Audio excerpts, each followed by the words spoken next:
समस्तंकु नमस्कार। जय जगन्नाथ। मु समीक्षा आपण मानक स्वागत करुछि मोर एक मिनी ब्लॉग रे। आज थिला संडे, मो मामा और मु मिसी बाहर जाइथिलु एक सुंदर जगह बुलिबाको।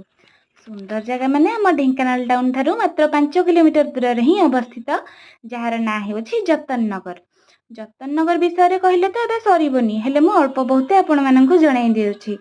20 शताब्दी रे पट्टायत नृसिंह प्रताप सिंहदेव एक प्रासाद निर्माण करिया पई मनस्थ करथिले।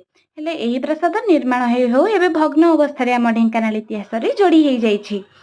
काहेकि ना एही प्रासाद निर्माण समय रे से बहुत श्रमिक एवं हाथी मानक मध्य पत्थर उठाइबारे लगाई देथिले, जोटा कि कुहा जाए लुह पड़िले जिंस पूरा होई पारेनी। सेइथि पई एहा बोधे भग्न अवस्था रे ही रही गला, नहले आज तो पूरा होइथिले 1900 बखरा विशिष्ट एक सुंदर प्रासाद निर्माण होई रही थांता।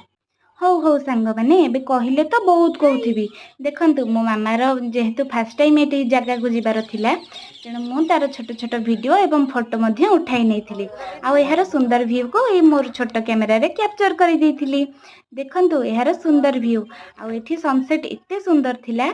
आउ केबे आसिले सनसेट देखैबी। आउ आमे बाटरे आसिला बेले हमकु कंटेई कोली गछ भी मिली जाइथिला। केते टेस्टी।